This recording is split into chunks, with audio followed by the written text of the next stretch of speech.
Bonjour, nous sommes le vendredi 10 janvier 2025 et nous continuons avec le CES Consumer Electronics Show qui se termine aujourd'hui. Nous allons également voir les différentes marques tout au long de la semaine. Ici avec Dell, on va commencer par Alienware et après nous verrons Dell. Ici, comme on peut le voir, il y a des différents dossiers. Et donc ça prendra un peu plus de temps, ce sera en deux sections.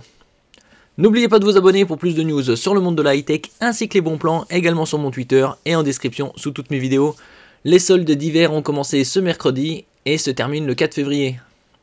Je ferai des publications quotidiennes sur les meilleurs bons plans sur la high-tech. Ici nous commençons avec Alienware. L'avantage sur le site, c'est de Dell, c'est qu'il présente des kits pour la presse. Et donc, nous allons voir qu'est-ce qu'il propose. Des Alienware 16 et 18 pouces en laptop.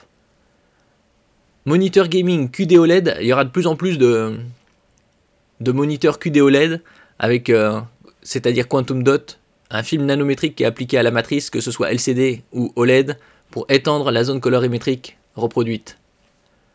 Et d'autres desktops, c'est-à-dire PC de bureau, Area 51, Aurora, et d'autres images.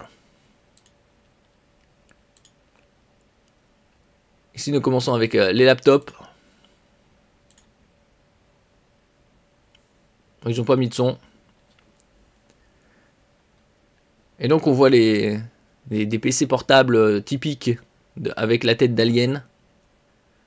En différentes tailles, 16 pouces et 18 pouces. De plus en plus de marques font des super PC portables avec des diagonales de 18 pouces, c'est-à-dire des titans. Pendant un moment, ils avaient mis un frein et c'est revenu récemment, il y a quelques années. De plus en plus de marques font ce genre de taille XXL. Ici, on voit la connectique très riche à l'arrière. À gauche, prise Ethernet, 3 ports USB type A rectangulaire, 2 USB type C, Thunderbolt 4 probablement, et HDMI 2.1, ainsi qu'à droite la connexion pour l'alimentation.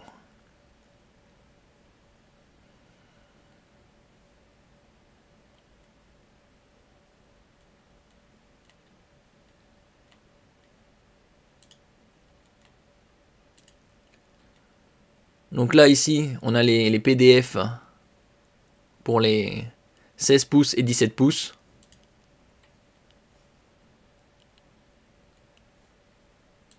Avec les specs, on va voir qu'est-ce qu'il y a. Alors le 16 pouces, 3,45 kg sur la balance, donc c'est vraiment un mastoc. Au niveau de la dalle, il y a du QHD+, c'est-à-dire 2560 par 1600. Format 16 dixièmes, 240 Hz, 3 millisecondes. Une couverture totale du DCI-P3 à 100%. Une très bonne luminosité, 500 nits.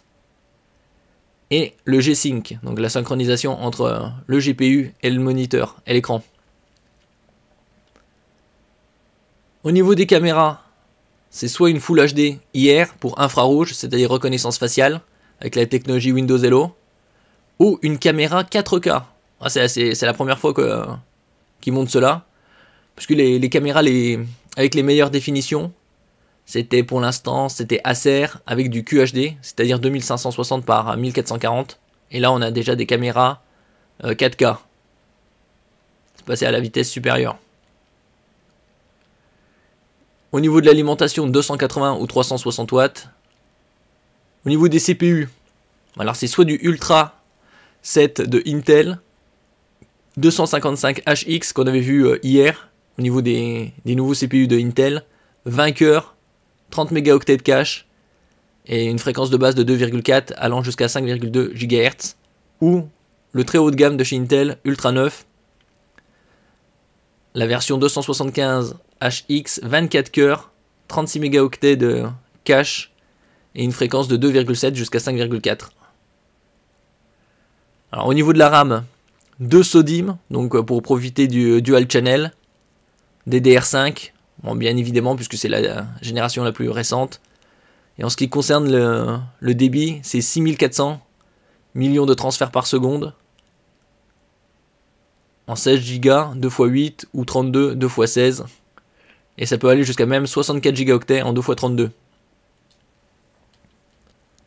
Niveau stockage, bon, 1 Teraoctet c'est le minimum, surtout sur une machine aussi hardcore. Il y a en PCI Express Gen 4. Bon, il n'y a pas d'intérêt de mettre du Gen 5, mais il y est possible, puisqu'il y a 2 Teraoctets PCI Express Gen 5. Donc c'est plus rapide. En ce qui concerne le Gen 4, c'est déjà très rapide, puisque théoriquement ça va jusqu'à 8 gigaoctets par seconde. Dans la pratique, on a des SSD aux alentours de 7,4 gigaoctets par seconde en lecture, et en écriture légèrement moins, 7,1. Il y a également des RAID 0, c'est-à-dire double SSD, voire triple. 3 x 4 Teraoctets.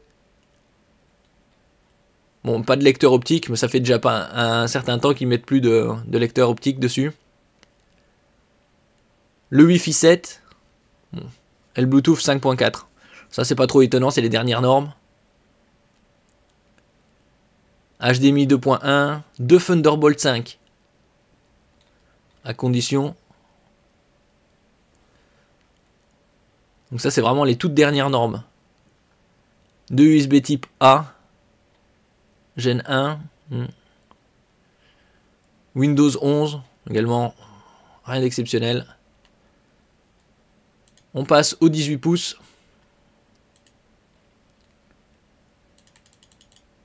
Qui sera probablement similaire.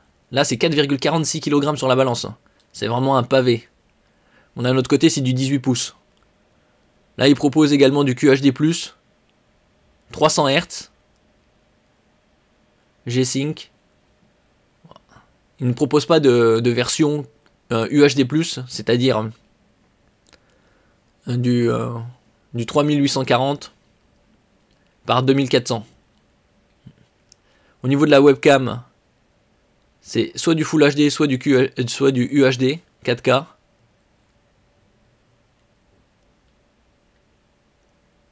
Et également les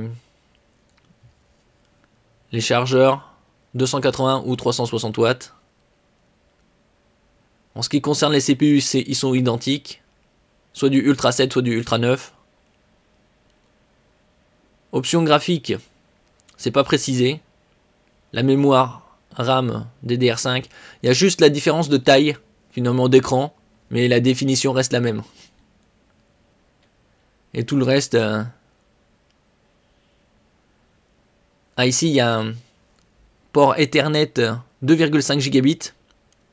Ah, ça va être le standard maintenant. Parce que 1 gigabit, ça fait déjà une bonne quinzaine d'années que c'est sur le marché. 2 Thunderbolt 5.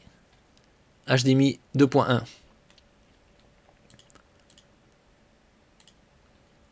Ici, c'était marqué quoi? Pas de précision sur le port Ethernet ici.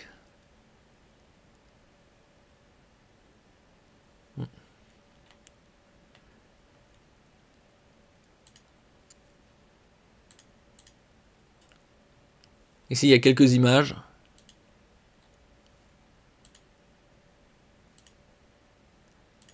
On avait vu ça dans la vidéo.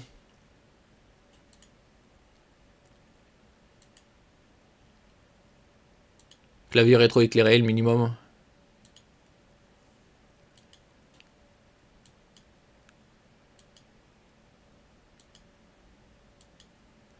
tout cas, c'est design.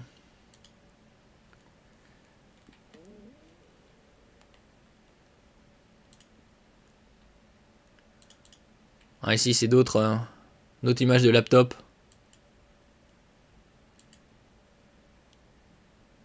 Une super connectique à l'arrière.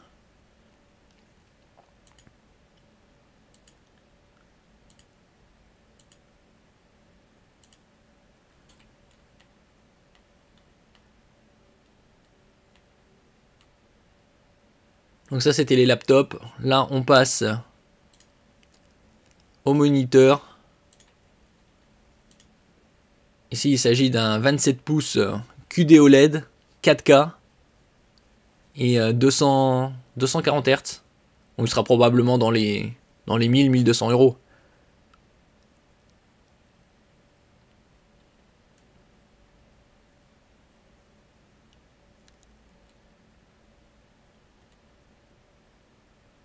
Donc de plus en plus, comme je disais précédemment, de moniteurs seront de toute façon QD OLED.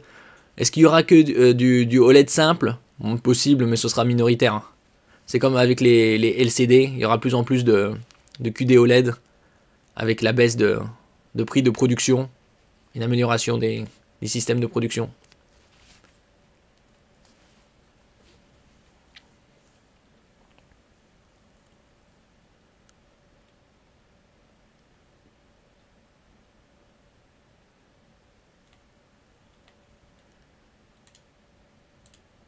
Ici, on va voir les specs, justement, de ce moniteur. Donc QD OLED, Quantum Dot,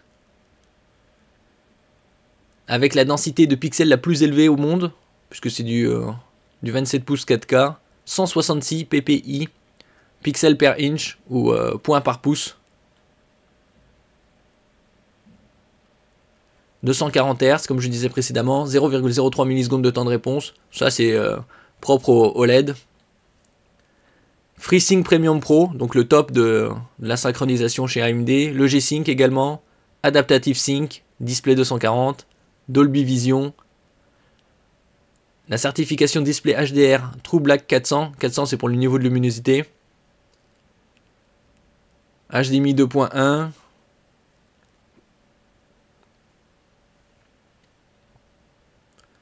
« 99% de la couverture DCI 3. Bon, ça c'est toujours pareil. Un delta E inférieur à 2. Donc plus le delta E est proche de 0, et plus le moniteur reproduit les couleurs fidèlement à la réalité. Donc ici, on a toutes ces informations. 16 neuvième. 1,07 milliard de couleurs, puisque c'est une matrice 10 bits comme tous les écrans OLED. Au niveau de la connectique, DisplayPort 1.4. Bon, ils n'ont pas mis du 2.1. Il supporte le 4K jusqu'à 240 Hz. 2 HDMI 2.1. Le G-Sync, le FreeSync Premium Pro, Adaptative Sync. Il y a également une connectique USB type B upstream, 3 USB type A, donc rectangulaire. Le type B c'est carré, downstream, et un USB-C. Également capable de délivrer 15 watts de puissance pour par exemple recharger un smartphone, une tablette.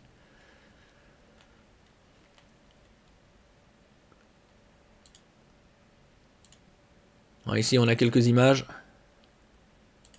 lors du CES. Bon, ce qu'on a vu en vidéo quoi.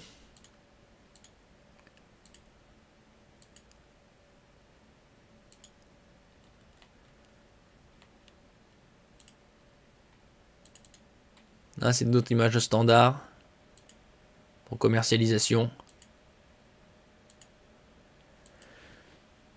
La connectique de HDMI, un DisplayPort, l'USB A, l'USB type B, l'USB type A, également ici, et ça c'est le type C.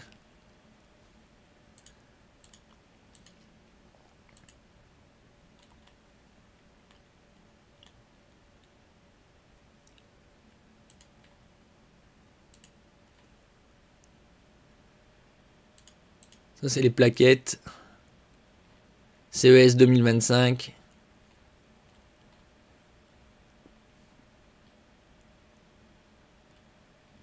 Donc ça c'est un moniteur qui sera certainement dans les 1000 euros, 1200 euros.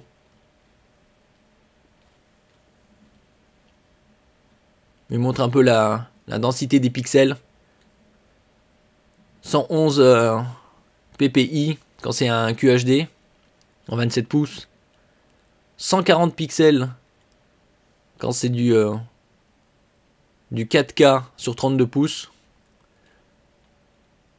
Et là, c'est du 166 pixels. Bon, là, ils sont... on voit qu'ils se sont trompés parce que c'est pas 32 pouces, c'est 27, comme ici, dans la référence. Les premiers chiffres indiquent la taille de du moniteur ou de la télé. Ici on a toute la connectique.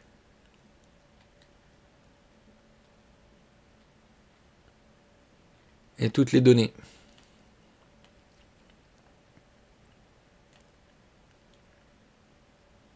Donc on passe aussi au desktop.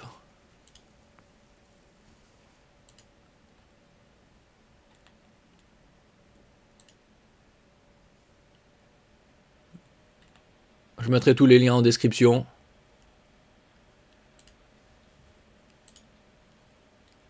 Donc là c'est des PC, c'est des tours de bureau.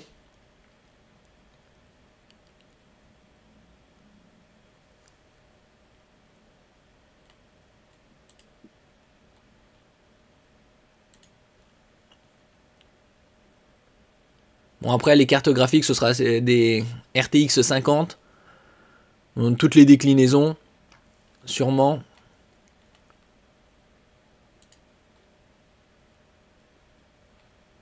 Donc ici on a quelques images.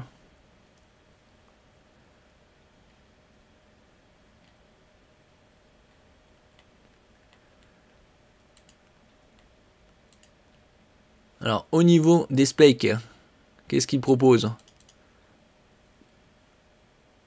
Du 2,5 gigabits par seconde en RJ45. Ils auraient pu aller même jusqu'au 5 ou 10 gigabits hein, en termes de connectique Ethernet. Le Wi-Fi 7, Bluetooth 5.4. Donc ça c'est les dernières normes. Encore rien d'autre de surprenant. Au niveau de l'alimentation, ça va de 850 jusqu'à 1500 watts. Donc là, sûrement ils vont mettre des RTX 5090.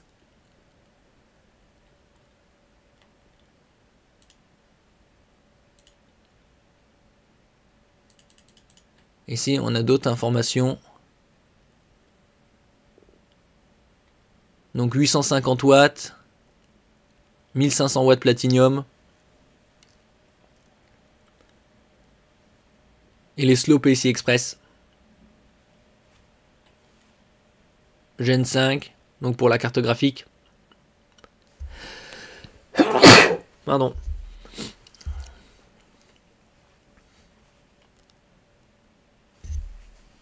Alors les CPU c'est du Ultra 7, Ultra 9, 20 cœurs, 24 cœurs. Ça c'est des CPU très haut de gamme. Alors là il nous propose là du 4090D pour la Chine. Et donc pour les autres ce sera certainement du 5080, 5090. DDR5. Au niveau de la RAM. Niveau stockage, SSD ça va 2, 1, 2, 4 Teraoctets. Il y a même du 2 Teraoctets en Gen 5. Plusieurs stockages. Ethernet 2,5 gigabits comme on disait précédemment. Wi-Fi 7, Bluetooth 5.4. Pas mal de connectiques. Thunderbolt 4.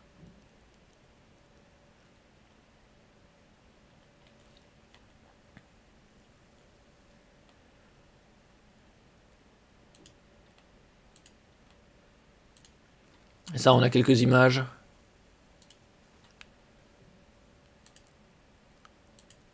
Système de refroidissement. La tour en elle-même.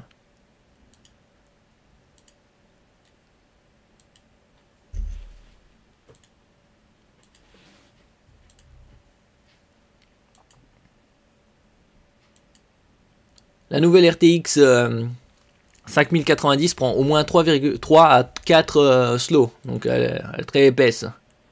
Là on a différents desktops. Centauri, Phobos, Predator 2, Predator. Des mastocs.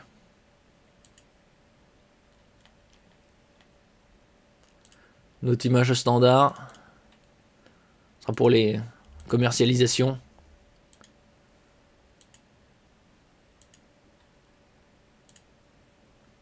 Là, toute la connectique arrière. On voit pas mal de USB-C, USB-A, Ethernet.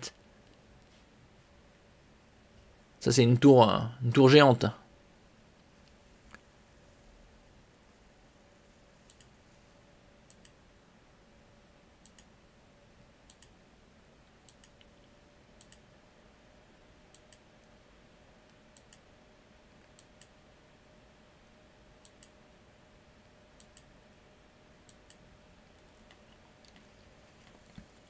Et donc là, on était sur du desktop. Là, il y a Aurora également. On va voir ce qu'il y a, ce qu'il propose ici. Fiche technique. 8 Teraoctets, stockage, double 4 Teraoctets.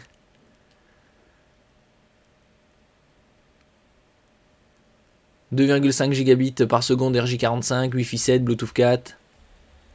Alimentation 500 ou 1000 watts.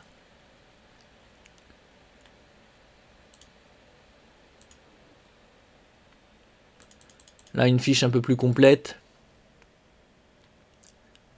Donc pas mal de platinium en alimentation, 500 ou 1000 watts. Un port slot PCI Express 16 Gen 5, donc pour la carte graphique nouvelle génération. CPU Intel Ultra 7 ou Ultra 9 en 200 en version F ou KF ou K. On voit beaucoup de corps, 20, 24, avec un cache très important, 66 ou 76 mégaoctets.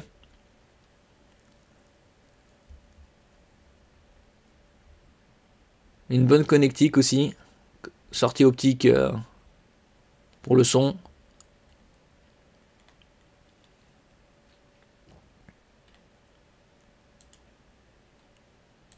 Ici c'est Aurora Desktop.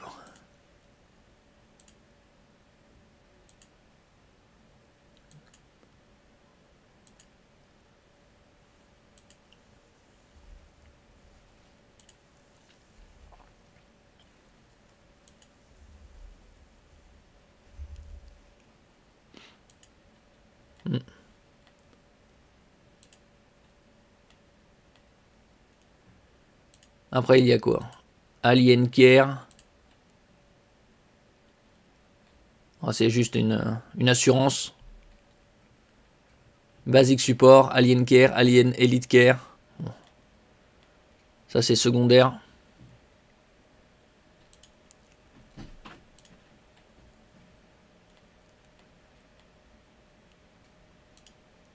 Là c'est l'autre. Toute la gamme Alienware.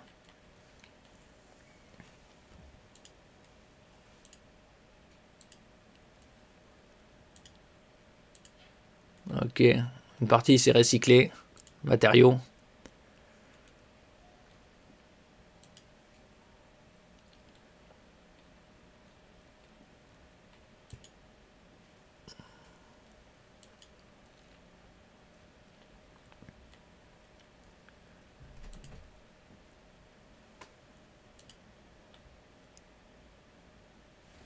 Merci pour votre écoute et à la prochaine.